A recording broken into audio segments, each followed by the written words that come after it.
Hello guys, स्वागत है आप सबका केमिस्ट्री के आखिरी लेक्चर में। केमिस्ट्री का हमारा सॉलिड स्टेट आज खत्म हो जाएगा और सॉलिड स्टेट का ये लेक्चर नंबर 12 है। तो आप सबका बहुत बहुत स्वागत है। जैसे कि मैंने कहा था, ये लेक्चर बहुत ज्यादा इंपॉर्टेंट होने वाला है। इंपॉर्टेंट तौर तरीका इसका ऐसा है क्योंकि आज का टॉपिक है सेमीकंडक्टर्स के बारे में। किसके बारे में? सेमीकंडक्टर्स। गाइस, हमने पिछले लेक्चर में पढ़ा था, जैसे कि आप लिंक देख सकते हैं पिछले लेक्चर की, अगर आपको थोड़ा रिवीजन करना होगा तो। पिछले लेक्चर में हमने पढ़ा था सेमीकंडक्टर के बारे में कि इसका बैंड गैप थ्योरी के अनुसार बैंड गैप होता है थोड़ा फाइनाइट। क्या होता है? फाइनाइट। फाइनाइट यानी कि क्या? हम इस बैंड गैप को कवर कर सकते हैं अगर कोई भी थर्मल या इलेक्ट्रोमैग्नेटिक एनर्जी अगर लगाए तो ये वैलेंस बैंड के इलेक्ट्रॉन्स यहां से उछल करके कंडक्शन बैंड में जा सकते हैं। अब कंडक्शन बैंड होता है मोबिलाइज्ड या लोकलाइज्ड। यहां पे मोबिलाइज्ड लोकलाइज्ड किसकी पोजीशन? इलेक्ट्रॉन्स यहां पे मोबिलाइज्ड और लोकलाइज्ड होते हैं, जो कि पोटेंशियल अप्लाई करने के बाद इलेक्ट्रिसिटी हमको प्रोवाइड कर सकते हैं। यानी कि इस मेटल में से, इस ऑब्जेक्ट में से, इस एलिमेंट में से, इस सेमीकंडक्टर में से करंट पास हो सकता है।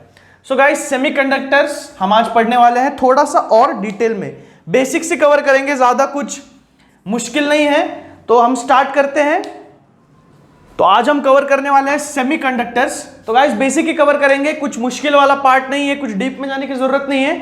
बस थोड़े जो कंसेप्ट्स है आप उसको ध्यान में रखना, और ध्यान में रखना एक ही तरीका है उसका कि नोट डाउन कर ले अच्छा से एक पेज निकाल ले, उस पर डेट लिख ले, सेमीकंडक्टर्स टॉपिक डाल ले और नोट डाउन कर ले। पहले हम देखेंगे सेमीकंडक्टर्स को डिवाइड किन दो चीजों में किया गया है। एक तो दो तरह के सेमीकंडक्टर्स होते हैं, टाइप्स। एक होता है इंट्रिंसिक और एक है एक्सट्रिंसिक। ठीक है गाइस? इंट्रिंसिक यानी कि क्या? इंट्रिंसिक यानी कि पूरी तरीके से प्योर, है ना। अगर इंट्रिंसिक में सेमीकंडक्टर्स में एग्जांपल लूं, सिलिकॉन, जर्मेनियम, ऐसे कुछ एग्जांपल्स लूं, तो अगर सिलिकॉन के सारे एटम्स उस सिलिकॉन में प्रेजेंट है, कोई इंप्योरिटी नहीं है, कुछ दूसरा कुछ मटेरियल नहीं है, सिर्फ सिलिकॉन, प्योरली सिलिकॉन एलिमेंट है जिसमें से हम पोटेंशियल डिफरेंस पास कर रहे हैं, जो इलेक्ट्रिसिटी, इलेक्ट्रिकल कंडक्टिविटी हमको दे रहा है, इलेक्ट्रिसिटी कंडक्ट कर रहा है, purely silicon atom, purely silicon crystalline solid, silicon या जर्मेनियम, तो उस इंट्रिंसिक को बोलेंगे हम प्योर सेमीकंडक्टर। लेकिन अब मजे की बात है एक्सट्रिंसिक में। अब एक्सट्रिंसिक क्या होगा? इंट्रिंसिक के ऑपोजिट, ऑफ कोर्स ऑपोजिट, यानी कि वो होगा इम्प्योर। इम्प्योर यानी कि दूषित, यानी कि क्या? इसमें कुछ ना कुछ इंप्योरिटी मिलाई गई है या इंप्योरिटी आ गई है। अब जैसे कि हमने डिफेक्ट्स में देखा, क्रिस्टलाइन सॉलिड का डिफेक्ट है इंप्योरिटी डिफेक्ट, यानी कि इंप्योर होना क्रिस्टलाइन सॉलिड का डिफेक्ट है। लेकिन सेमीकंडक्टर्स में आप देखेंगे कि इंप्योरिटी पर्पसली, जानबूझ के उसको इंप्योर बनाया जाता है, इंप्योरिटी की जाती है ताकि उसके इलेक्ट्रिकल कंडक्टिविटी को बढ़ाया जा सके। अब हमने देखा है कि इलेक्ट्रिकल कंडक्टिविटी सेमीकंडक्टर की कैसे बढ़ती है। जैसे जैसे हम टेम्परेचर को बढ़ाएंगे, सेमीकंडक्टर की इलेक्ट्रिकल कंडक्टिविटी बढ़ती जाती है, क्योंकि ये जो फाइनाइट बैंड गैप है, इसको थर्मल एनर्जी अगर आप प्रोवाइड करेंगे, यानी कि टेम्परेचर जब आप बढ़ाएंगे तो वैलेंस बैंड के ज्यादा से ज्यादा इलेक्ट्रॉन कंडक्शन बैंड में जा पाएंगे, और जितने ज्यादा इलेक्ट्रॉन्स होंगे उतनी ज्यादा इलेक्ट्रिकल कंडक्टिविटी होगी, उतना ज्यादा फ्लुएंटली करंट फ्लो होगा। तो गाइस, एक्सट्रिंसिक सेमीकंडक्टर में इंप्योरिटी पर्पसली क्यों दी जाती है? और क्योंकि उसके इलेक्ट्रिकल कंडक्टिविटी को हमको बढ़ाना होता है। अब बढ़ती कैसे, तो हम देखेंगे। सबसे पहली बार डोपिंग कंसेप्ट आपको समझ में आना चाहिए। डोपिंग यानी कि क्या? उस एलिमेंट को, उस सेमीकंडक्टर को पर्पसली इंप्योर करना, यानी कि उसमें ऐसे कुछ दूसरे सब्स्टिट्यूएंट्स मिलाना जिसकी वजह से उसकी इलेक्ट्रिकल कंडक्टिविटी बढ़ सके। तो गाइस, थोड़ा धीरज रखिए, पेशेंस रखिए, आगे आगे हम डिस्कस करते जाएंगे, सब क्लियर होता जाएगा मैं क्या बोलना चाह रहा हूं। एक्सट्रिंसिक यानी कि इम्प्योर, फिलहाल आप इतना समझ ले, एक्सट्रिंसिक यानी कि इम्प्योर सेमीकंडक्टर, और इंप्योरिटी किस तरीके से की जाती है देखिए आप। तो सबसे पहले मैं एग्जांपल दूंगा। एक्सट्रिंसिक के दो टाइप्स हैं, एक एन टाइप और एक पी टाइप। कौन से? एक एन टाइप और एक पी टाइप। गाइस, एन यानी कि it stands for negative. What does it stand for? It stands for negative, and P stands for positive. Okay, and negative and positive, these types of distinguishes, how they come across? Now look, negative मतलब क्या? negative यानी कि, अब देखो text book में आप देख रहे होंगे कि सिलिकॉन अगर किसी ग्रुप 15 एलिमेंट के साथ अगर सिलिकॉन को डोप किया जाए, यानी कि सिलिकॉन किसी ग्रुप 15 एलिमेंट का एटम, सब्स्टिट्यूएंट एटम इसमें मिलाया जाए, यानी कि उसमें डोप किया जाए सिलिकॉन के स्ट्रक्चर में। अब मैं सिलिकॉन का एक स्ट्रक्चर बना लेता हूं स्क्वायर सा, है ना, सिलिकॉन का मैंने स्ट्रक्चर बना लिया। अब ये टेट्राहेड्रल है, यानी कि 3D स्ट्रक्चर है, हम 2D में देख रहे हैं। तो टेट्राहेड्रल वगैरह में तो हमने पढ़ा होगा, तो इमेजिन कर लीजिए टेट्राहेड्रल स्ट्रक्चर। अब देखिए सिलिकॉन जो है पीरियोडिक टेबल के हिसाब से सिलिकॉन का एटॉमिक नंबर आता है 14, तो इसका इलेक्ट्रॉनिक कॉन्फ़िगरेशन क्या आएगा 284। राइट गाइस, समझ में आ रहा है? 284 इसका आ जाएगा इलेक्ट्रॉनिक कॉन्फ़िगरेशन। अब इसके आउटर मोस्ट शेल में है 4 इलेक्ट्रॉन्स है, तो ये टेट्राहेड्रली 4 इलेक्ट्रॉन्स को, 4 नेबरिंग सिलिकॉन्स को ये शेयर कर रहा होगा 4 इलेक्ट्रॉन्स। राइट गाइस, तो अगर किसी ग्रुप 15 एलिमेंट को, शायद मैंने टेक्स्ट बुक में से जैसे दिया है फॉस्फोरस अगर मैंने ले लिया, क्या ले लिया मैंने? Phosphorus, P। फॉस्फोरस का एटॉमिक नंबर है 15। कितना है? 15। तो इसका अगर मैं इलेक्ट्रॉनिक कॉन्फ़िगरेशन लिखूं 284, तो गाइस मैंने क्या कर दिया, समझो सपोज मैंने सिलिकॉन को रिमूव करके एक एटम को उसमें पर्पसली मैंने डोप कर दिया, यानी कि इंप्योर सब्सटेंस डाल दिया, वो है फॉस्फोरस। अब क्या होगा, इसका इलेक्ट्रॉनिक कॉन्फ़िगरेशन है 285 फॉस्फोरस का। Outermost orbitals, outermost shell में है 5 इलेक्ट्रॉन, यानी कि शेयर करने के लिए इसके पास 5 इलेक्ट्रॉन है। तो ये टेट्राहेड्रली 4 इलेक्ट्रॉन्स को तो शेयर करेगा, लेकिन एक इलेक्ट्रॉन इसका रह जाएगा बिना किसी पेयर के साथ, यानी कि अकेला। तो गाइस जितने ज्यादा मैं फॉस्फोरस मिलाऊंगा यहां पे, तो वहां पे एक इलेक्ट्रॉन शेष बचेगा, यानी कि क्या, एक इलेक्ट्रॉन अकेला रहेगा। अब गाइस स्ट्रक्चर में जो है इलेक्ट्रॉन्स की संख्या बढ़ने लगेगी। राइट गाइस, क्योंकि मैं फॉस्फोरस को मिला रहा हूं इसमें, यानी कि डोपिंग कर रहा हूं। अब क्योंकि यहां पे इलेक्ट्रॉन बच रहा है, यानी कि चार्ज कौन से आ जाएगा थोड़ा, यानी कि इलेक्ट्रॉन ई नेगेटिव, यानी कि नेगेटिव चार्ज का थोड़ा सा डोमिनेशन आ जाएगा यहां पे, क्योंकि इलेक्ट्रिकल कंडक्टिविटी में मदद करने वाला इलेक्ट्रॉन है जो हमको इस यहां पे मदद कर रहा है, तो इसीलिए ये एन टाइप सेमीकंडक्टर है। कौन सा type? N type, negative type, क्योंकि इलेक्ट्रॉन्स यहां पे है जो बच रहे हैं यहां पे, जो हमको इलेक्ट्रिकल कंडक्टिविटी इंक्रीज करने में मदद कर रहे हैं। समझ में आ रहा है गाइस? आपको मैं स्टार्टिंग में बता रहा था कि डोपिंग इलेक्ट्रिकल कंडक्टिविटी इंक्रीज करने में सेमीकंडक्टर्स में कैसे हेल्प कर सकती है। तो इस तरह से कुछ अगर हम डोप कर देंगे किसी ग्रुप 15 एलिमेंट यानी कि फॉस्फोरस को सिलिकॉन में, तो क्या हो जाएगा, एक इलेक्ट्रॉन ज्यादा होने की वजह, एक्स्ट्रा होने की वजह से वो एन टाइप सेमीकंडक्टर बन जाएगा जो इलेक्ट्रिकल कंडक्टिविटी इंक्रीज करेगा। समझ में आ रहा है गाइस? तो अब पी टाइप आपको समझ में आ गया होगा। पी टाइप यानी कि इलेक्ट्रॉन की डेफिशिएंसी, यानी कि कमी, वो इलेक्ट्रॉन कम होगा। यानी कि गाइस देखो, अगर मैंने ले लिया ग्रुप 13 का एलिमेंट, शायद से कौन सा, ग्रुप 13, अब लेंगे हाइड्रोजन, हीलियम, लिथियम, बेरिलियम और बोरॉन। चलो बोरॉन ले ले अगर हम, तो मैंने बोरॉन और सिलिकॉन, इन दोनों को अगर मैंने डोप कर दिया, यानी कि सिलिकॉन का जो है वो ओरिजिनल है क्रिस्टलाइन स्ट्रक्चर, क्रिस्टलाइन सॉलिड, और उसमें मैंने बोरॉन एटम्स डोप कर दिए, है ना, सब्स्टिट्यूट कर दिए सिलिकॉन के बजाय। अब बोरॉन का है एटॉमिक नंबर 5, तो इसका इलेक्ट्रॉनिक कॉन्फ़िगरेशन आ जाएगा 2,3। आउटर मोस्ट शेल में है 3 इलेक्ट्रॉन, और सिलिकॉन में तो आपको पता है स्ट्रक्चर में होते हैं टेट्राहेड्रली 4 इलेक्ट्रॉन्स वो शेयर करता है। कितने इलेक्ट्रॉन्स? 4। तो अगर मैंने निकाल करके यहां पे बोरॉन डाल दिया तो ये 3 शेयर कर पाएगा, है ना, और एक इलेक्ट्रॉन उसके पास कम होने की वजह से एक बॉन्ड नहीं बन पाएगा, यानी कि यहां पे क्रिएट हो जाएगा एक होल, है ना, क्योंकि प्रॉपरली बॉन्ड नहीं बन पा रहा है।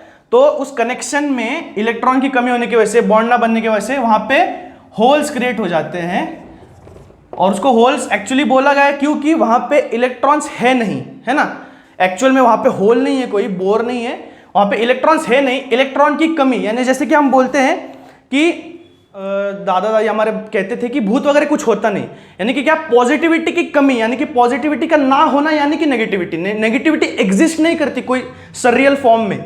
तो the thing is that positivity कहीं से आ नहीं रही है, वहां पे इलेक्ट्रॉन नहीं है, इलेक्ट्रॉन की कमी है, इसीलिए वहां पे पॉजिटिव चार्ज कैरियर क्रिएट हो रहा है सेमीकंडक्टर में।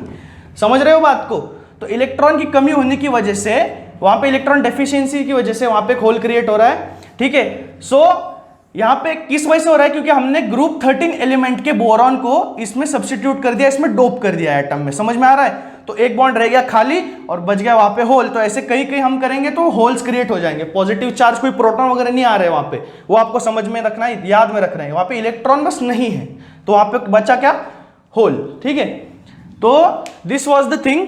अब जब हम जैसे हम पोटेंशियल डिफरेंस अप्लाई करेंगे यहाँ पे जो इलेक्ट्रॉन्स सेमीकंडक्टर में, वो फाइनाइट बैंड गैप को अपने पार करके वो इलेक्ट्रिसिटी कंडक्ट तो करेंगे, और जो होल्स है वो ऑपोजिट साइड में जाएंगे इलेक्ट्रॉन्स के, मतलब इलेक्ट्रॉन अगर एक साइड में फ्लो हो रहे हैं तो होल्स ऑपोजिट साइड में फ्लो होंगे। ठीक है, ये आपको याद रखना है। तो this was the basic concept of semiconductors के एक्सट्रिंसिक में नेगेटिव टाइप और पॉजिटिव टाइप सेमीकंडक्टर्स बनते कैसे हैं, डोप कैसे होता है एक्चुअली, और बेसिकली सॉलिड स्टेट में आपको यही जानना जरूरी था कि सेमीकंडक्टर में कि जो इंप्योरिटीज अपने डिफेक्ट्स सीखे थे, तो उस डिफेक्ट्स आप पर्पसली किसी अच्छे काम में, किसी सॉलिड को और एफिशिएंट बनाने के लिए कैसे इस्तेमाल कर सकते हो। ज्यादा कुछ इलेक्ट्रिकल में आपको ज्यादा एंटर होने की जरूरत नहीं। अगर आप ज्यादा इंफॉर्मेशन चाहते हो तो रेफरेंस बुक अवेलेबल है गूगल पे, फ्री सोर्स है, आप सेमीकंडक्टर्स के बारे में पढ़ सकते हो अगर आपको इंटरेस्ट है।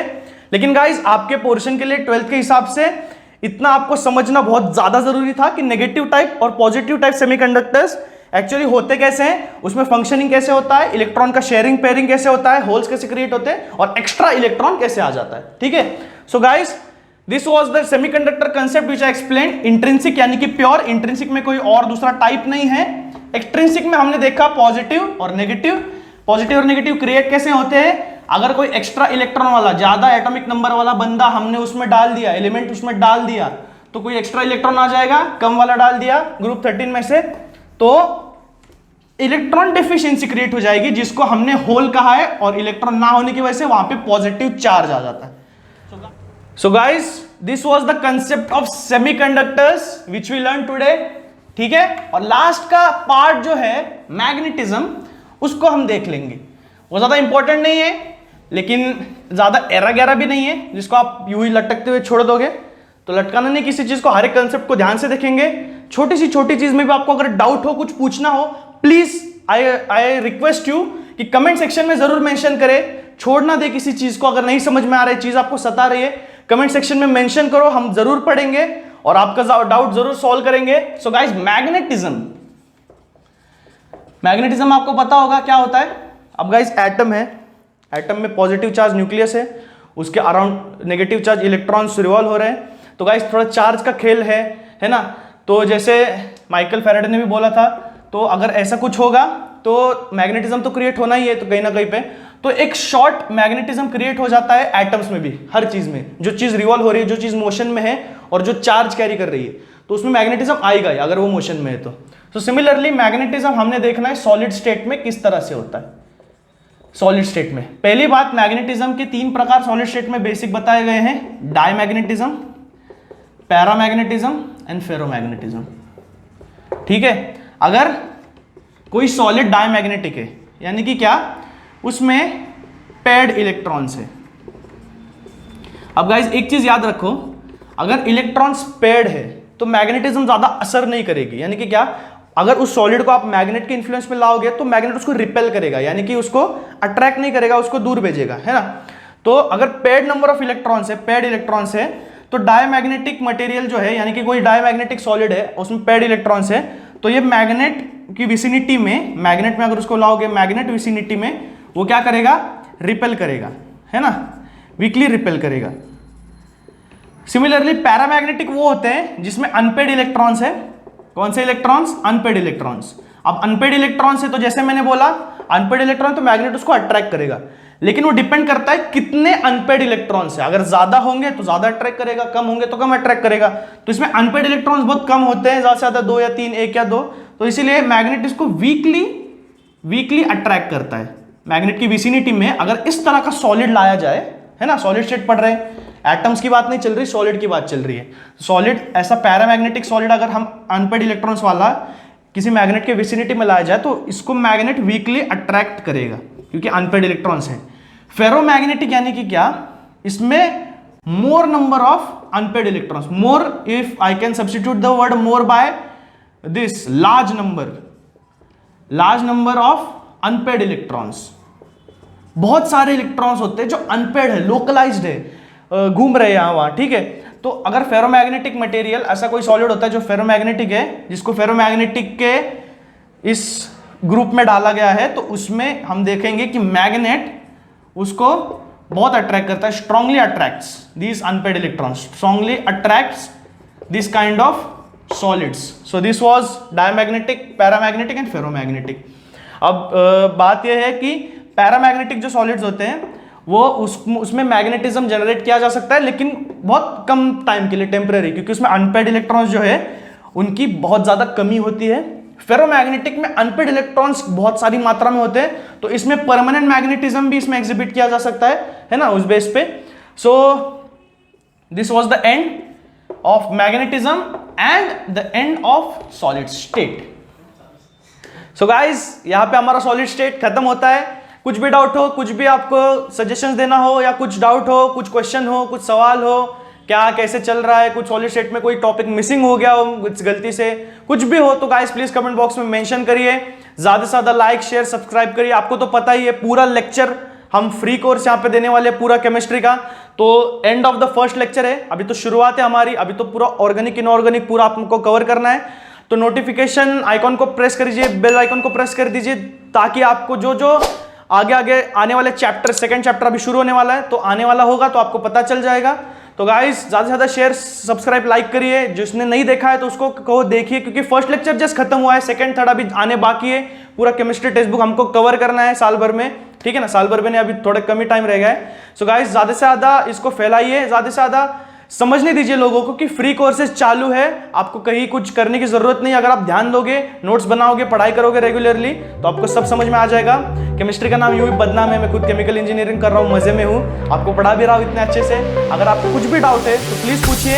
And yes, meet you in the second chapter of chemistry 1 ऑफ standard 12, and till then good bye.